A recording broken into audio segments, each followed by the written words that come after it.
Hello guys, ನೀವು ನೋಡ್ತಾ ಇದ್ದಾರೆ Kannada sports official YouTube channel. South Africa ಅವರದ್ದು ಈಗಿನ ಸರಣಿಗೆ ಬಿಡುಗಡೆ ಆಯಿತು. ಟೀಮ್ ಇಂಡಿಯಾ ಹೊಸ ವೇಳಾಪಟ್ಟಿ ಇನ್ನು ಆಲ್ರೆಡಿ ಏನಪ್ಪ ಅಂದರೆ T20 ಸರಣಿ ಮುಕ್ತಾಯವಾಗಿದೆ.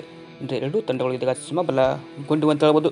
ಈ ಮೂಲಕ ನಮ್ಮ ಟೀಮ್ ಇಂಡಿಯಾ ಇದೀಗ ಮತ್ತೊಮ್ಮೆ ಸೌತ್ ಆಫ್ರಿಕಾ ವಿರುದ್ಧ 3 ಪಂದ್ಯಗಳ ಏಕದಿನ ಸರಣಿಯನ್ನು ಇಂದಿನಿಂದ ಆಡ್ತಾ ಇದೆ. ಅಂದರೆ ಆ ಒಂದು ವೇಳಾಪಟ್ಟಿ ಯಾವ ರೀತಿಯಾಗಿದೆ ಅಂತ ಪ್ರತಿಯೊಂದು ಮಾಹಿತಿಯನ್ನು ಈ ಒಂದು ವಿಡಿಯೋದಲ್ಲಿ ಹೇಳ್ಕೊಡ್ತಾ ಬರ್ತೀನಿ. ಅದಕ್ಕಿಂತ ಮುಂಚೆ ನೀವೇನಾದರೂ ಇನ್ನೂ ನಮ್ಮ ಚಾನಲ್ಗೆ ಸಬ್ಸ್ಕ್ರೈಬ್ ಆಗಿಲ್ಲ ಅಂತಂದರೆ ಈ ಕೂಡ ಸಬ್ಸ್ಕ್ರೈಬ್ ಆಗಿ. ಹಾಗೆ ಈ ಬಾರಿ ಸೌತ್ ಆಫ್ರಿಕಾ ವಿರುದ್ಧ ನಮ್ಮ ಟೀಮ್ ಇಂಡಿಯಾ ಇದೀಗ ಏಕದಿನ ಸರಣಿಯನ್ನು ಗೆಲ್ಲುತ್ತೋ ಇಲ್ಲವೋ ಎಂಬ ನಿಮ್ಮ ಅನಿಸಿಕೆ ಏನಾದರೂ ಇದ್ದರೆ ತಪ್ಪದೆ ಈ ಕೂಡಲೇ ಕಮೆಂಟ್ ಬಾಕ್ಸಲ್ಲಿ ತಿಳಿಸಿಕೊಡ.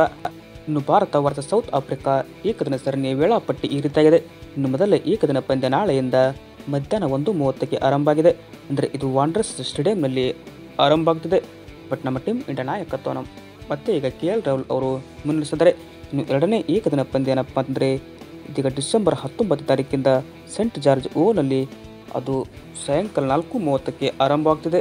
ಇನ್ನು ಮೂರನೇ ಏಕದಿನ ಪಂದ್ಯ ಡಿಸೆಂಬರ್ 21ರಂದು ಅದು ಕೂಡ ಸಾಯಂಕಾಲ 4:30ಕ್ಕೆ ಬೋಲೆಂಡ್ ಪಾರ್ಕ್ನಲ್ಲಿ ಆರಂಭ ಆಗ್ತಿದೆ. ಇನ್ನು ಒಟ್ಟಾರೆಯಾಗಿ ಈ ಒಂದು 3 ಏಕದಿನ ಪಂದ್ಯಗಳನ್ನು ನಮ್ಮ ಟೀಮ್ ಇಂಡಿಯಾ ಸೌತ್ ಆಫ್ರಿಕಾ ನೆಲದಲ್ಲಿ ಸೌತ್ ಆಫ್ರಿಕಾ ವಿರುದ್ಧ ಆಡ್ತಿದೆ. ಅಂದರೆ ಮಧ್ಯಾಹ್ನ 1:30ಕ್ಕೆ ಮೊದಲ ಪಂದ್ಯ ಆರಂಭವಾದರೆ ಇನ್ನು ಉಳಿದ 2 ಪಂದ್ಯಗಳು ಸಾಯಂಕಾಲ 4:30ಕ್ಕೆ ಆರಂಭವಾಗಿದೆ. ಇದಾಗಿತ್ತು ಇವತ್ತಿನ ವಿಡಿಯೋ.